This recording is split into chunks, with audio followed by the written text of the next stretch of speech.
Hello, happy Sunday.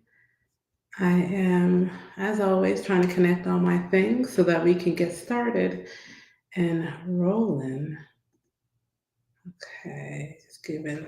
There it is, right here. So, hey, parents, if your coping skills are not working the way that you need them to, then grab a seat, sit down. Don't worry, I won't keep you long. It'll probably be about a half an hour or so, and we can figure out which ones you need to get you through the week.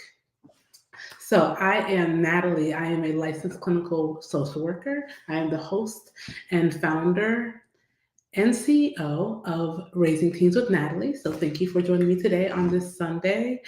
We go live every Sunday at 5 p.m. on YouTube as well as Instagram so that I can be the resource you need to get you through these difficult years with your teens. So, I am also a friend, a sister, an aunt, a follower of Jesus Christ, and a citizen of heaven. Those are some of my professional titles in terms of actually, those are my personal titles, excuse me.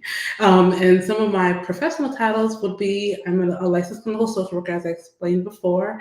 I have an experience working with adults with co-occurring disorders, working with children as well as youth, working with individuals with intellectual disabilities, working with individuals with developmental disabilities. I've worked with the elderly population, with the homeless population. I've worked with a whole host of populations. And then my last act was as a clinician in a child and family guidance clinic.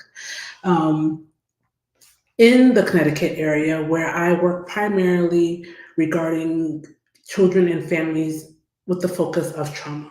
I am rostered as a trauma focused cognitive behavioral therapist for the state of Connecticut. And then I've also been trained as a child and parent psychotherapist. Um, and oftentimes I would get the teens who are on the challenging end who would have some complex trauma.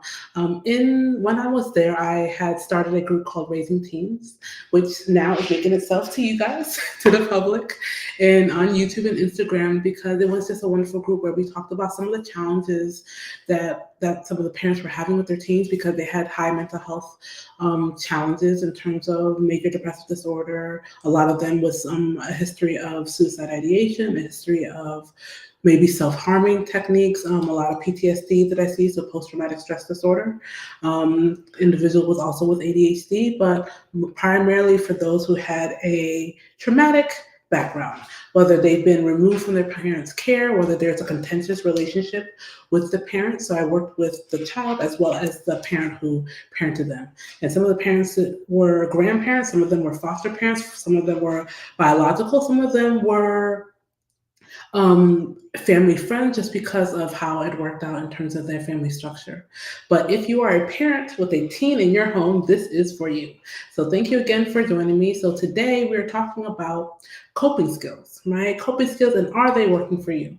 Last week we had talked about like the way you parent matters and just what parenting dysregulated looks like, what it feels like, and what happens in the home. And we had briefly talked about some coping skills and what they are and how they might help you, right? So just so that we can reiterate, a coping skill, what it's supposed to do is help you regulate your emotions. Now, that might look different depending on who the person is because some people they might need something easy, something light. Some people might need something a little bit more heavier in order to be able to regulate their emotions. So what it's supposed to do is calm the intensity of your emotions. So if you're, let's say that like your emotions can be like a thermometer. We know on a thermometer, I don't know how high, one of you guys probably know. I don't know how high a thermometer actually goes. Let's say that your thermometer reading ends at 100 degrees. Let's say it ends at 100 degrees. I know it doesn't, but for the sake of this practice, we're going to say it ends at 100 degrees. So let's say it ends at 100 degrees. And that is when you are at your boiling point. Let's say you are sitting at your 100 degrees right now in terms of how hot you're feeling, how upset you're feeling because your teen probably did something stupid. Your teen may have talked back to you, may have said something disrespectful, may have just not did what you asked them to. Maybe your teen even didn't come home on time because you gave them a curfew. And then you are sitting and boiling at a 100 degrees, ready to pop off the moment you see them. The point of a coping skill is to get you lower than 100 degrees. Let's get you down to maybe, let's say 75, maybe 80, maybe 50 if possible, so that you can parent the way you need to effectively. Because oftentimes what happens when you are sitting and boiling at 100 degrees and then you're trying to talk to your teen, you're probably going to present as angry. You're probably going to yell at them. You're probably going to say things that you probably didn't mean, because we are at the top of our window of tolerance. When I say window of tolerance, I mean like there is a point where our brain literally will go to our emotional center, and our emotional center doesn't care about consequences. Our emotional center only cares about the emotions that are showing up and how to get rid of them quickly. And oftentimes that doesn't show up well when it comes to parenting your teen, because you're saying some things that you probably didn't mean to say. So that's what I mean by window of tolerance. But when we are at the top of our window of tolerance, we're no longer thinking with the logical side of our brain. We're no longer thinking with the part that can problem solve effectively, or the emotion or the solution that we need to be able to get through, right? And let's say the front part of our brain is the logical part of our brain, where we're able to regulate, where we're able to think forward, where we're able to process effectively. And then when we are boiling at 100 degrees, that part is no longer working. Now we are at our amygdala, our emotional center, where we just do what we want. We don't care about what anybody else wants in that moment. We just do what we want to do. And that is why when you're boiling at 100 and you choose to parent while you're boiling at 100, it doesn't work. If you are boiling at 100 and you're trying to parent effectively, it's not going to work. It doesn't matter who you are. Even let's take parenting out the way. If you were just trying to talk to someone, and I'm sure I will say anger is the easiest emotion to identify. Anger is also the emotion that shows the least, that requires the least vulnerability. So anger is an emotion that shows up often and heavily. When we are angry, think about when you've talked to your friends or family members. What happened in those times that you were angry and you weren't regulating yourself? You weren't deciding carefully how to talk. You weren't prepared for the conversation that happened. You probably popped off, and you probably said some things that you didn't mean to say, because I know I have. And I literally just had a a little heated argument. Let's say I won't say an argument. I'm going to say an argument. I'm going to be honest and say it was an argument. I had a heated conversation with my mother regarding just some family things that we were trying to discuss. It was a part two of a conversation that we had on Saturday with some other family members, and then we had part two on later during the week. And let's just say I got hot. And it is not my intention to start yelling, but that's what happens when you're upset and you're not regulating your emotions. I would say the good thing about what happened that day was that I was able to catch myself, and I even said it to my mother. I said, I should not be yelling right now. And then I were able to lower myself down, but not everyone is able to do that. That's why we need the coping skills when we're feeling hot and heavy, to use them before we even reach the teen or the person on the other side, or we're going to say something we don't mean to say. And case in point, my example this past weekend and this week as well. But yeah, so coping skills are hoped to help lower the temperature on your emotion, whatever it might be. Maybe it's anger, because that's easier to see. Maybe it's sadness. Maybe it's disappointment, right? And I say anger is usually the easiest emotion to see because it's the one that requires the least vulnerability. But what we know about anger is that anger never comes alone by itself. Anger comes with family members. Anger comes with sisters, brothers, and cousins. Sometimes the family member that's coming with your anger might be disappointment. It might be sadness. It might be betrayal. It might mean tiredness. It might mean fatigue, because I'm sure you probably said the same thing to your teen multiple times this week, and yet they still aren't doing it. They still aren't doing it. So we need our coping skills so that we don't drive ourselves insane.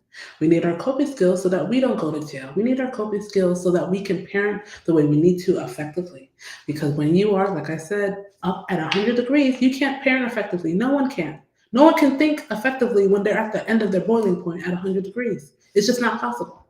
So you need the coping skill to help reduce your emotions, the intensity of them. Coping skills are not supposed to technically eliminate the emotions, because you didn't really do any work to eliminate the emotions. Coping skills are supposed to reduce the intensity of your emotions so that you can parent and handle the problem that is before you. Now, the problem is not the teen. The problem is whatever issue that you guys are having. Maybe it's not doing chores, listening appropriately, not doing what is asked of them, but the teen is not the problem. The problem is the issue that you're handling at that moment in time.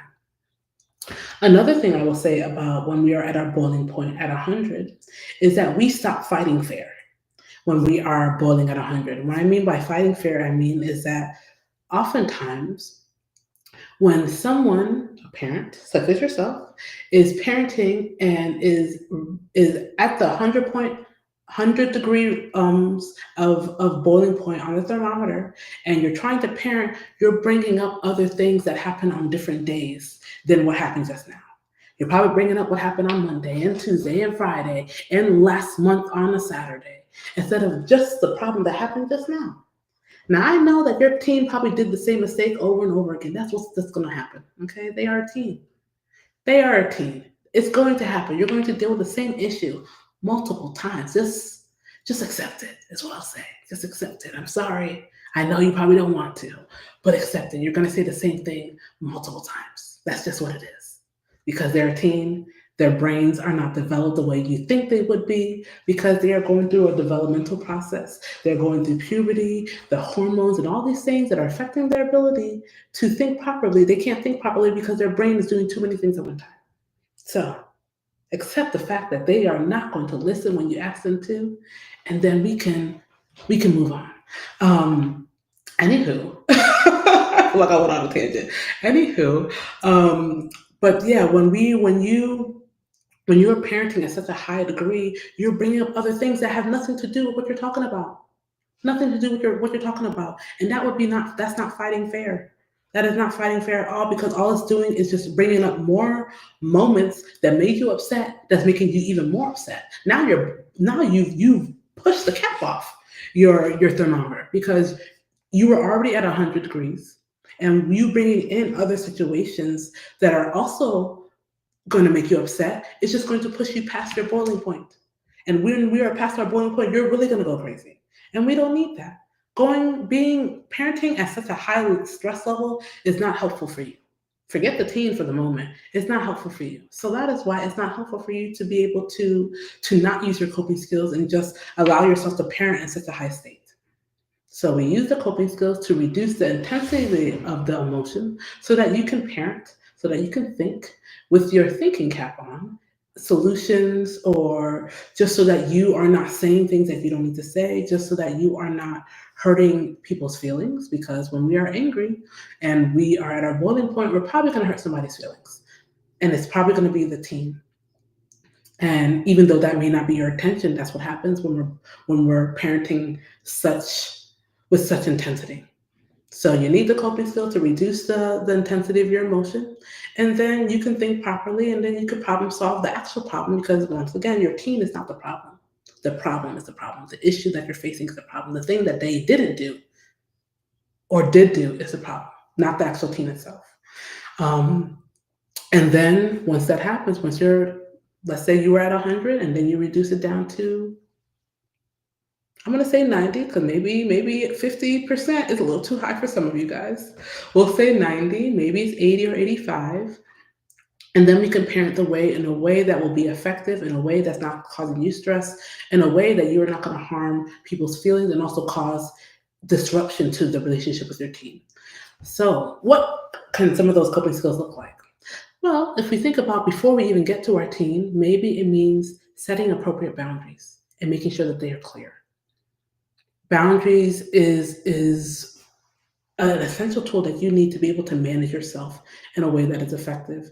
It is basically not rules like, okay, you can't do this or you can't do that. It's more about how you want someone to treat you. Why is it so important that they treat you this certain way? And oftentimes with boundaries, there's consequences. So if someone tries to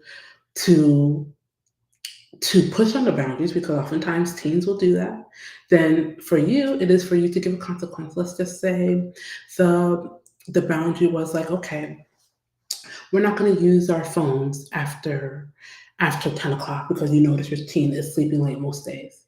The boundary might be for you is to, if they were to push up on that and decide to continue to use their phone, maybe that means you're turning off the internet at that time. Maybe that means you're actually taking the actual phone. Now, I know when it comes to phones, that's a hot topic already just because for a lot of your teens, they are so dependent on their phones. It's unnatural, to be quite honest. It's very unnatural, but they are very dependent on their phone because their phone is their connection to everything. The outside world, to their friends, to the communities that they choose to engage in. And sometimes taking that phone will result in a fight. I've seen it happen. I've heard it happen. It will result in a fight, and I don't mean just a verbal fight. I mean a tussle. And we don't need that. But that's just an example of a boundary. Maybe that means like for you guys in terms of when your team does their chores. Maybe for you it might be having an agreement that we're not going to yell at each other. Maybe that's an appropriate boundary. If we're going to have a conversation, we cannot yell. And then when someone starts yelling, that would be your time to exit the conversation. That would be an appropriate coping skill. One thing I think about when I think about consequences, I think about the consequence should match the crime. So what oftentimes I see parents do would be if, let's say, they were supposed to wash the dishes. They didn't wash the dishes. And now we are taking all their electronics, their phone, taking everything out of their room. The consequence doesn't match the crime. So appropriate consequence might be, you know what, since you didn't wash the dishes today, you're washing the dishes all week now. Maybe if you didn't come home on time today, maybe you don't get to go out later this week because you didn't listen to what was asked for. So have the consequence meets the crime. But anywho, in terms of boundaries would be a helpful coping skill. There is a wonderful book called Set Boundaries and Find Peace. I'm going to try to find it real quick and maybe share it so that you guys know the book. I would say it's a wonderful book. It is written by another therapist. So I think that would be a wonderful option for you guys to read.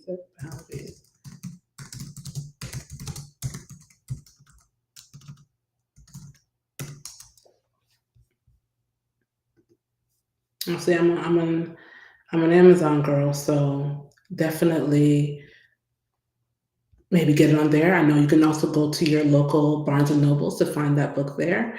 I'm going to share my screen so that you can see the book real quick. So there's a book, Set Boundaries, Find Peace, A Guide to Reclaiming Yourself. It is written by another therapist. It is a wonderful book. It's one of the books that I will definitely recommend to you parents in terms of how to set appropriate boundaries in your families, how to set appropriate boundaries with even yourself so that you can parent the way you need to parent in a way that's going to be effective. But coping skills, I would say the number one coping skill that will probably help you the most is setting a boundary. Setting a boundary for sure. Okay, so we're back. Setting a boundary. Other coping skills, and I say that one more thing. I say that about setting boundaries because oftentimes we're experiencing the same emotional pain every time your teen does something.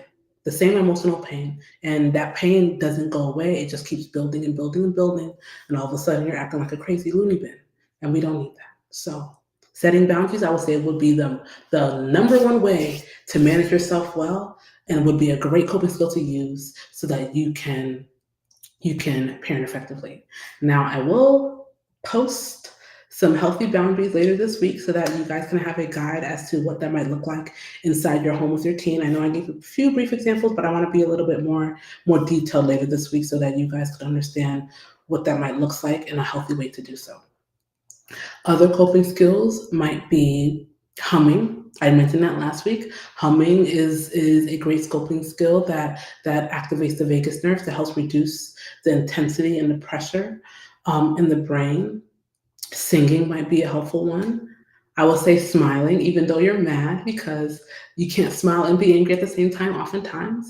And like one of the tips I've given a couple of weeks ago, that smiling, it will confuse your teen. And smiling will also help give your brain a message so that you're not feeling so hot. Smiling is a great one as well.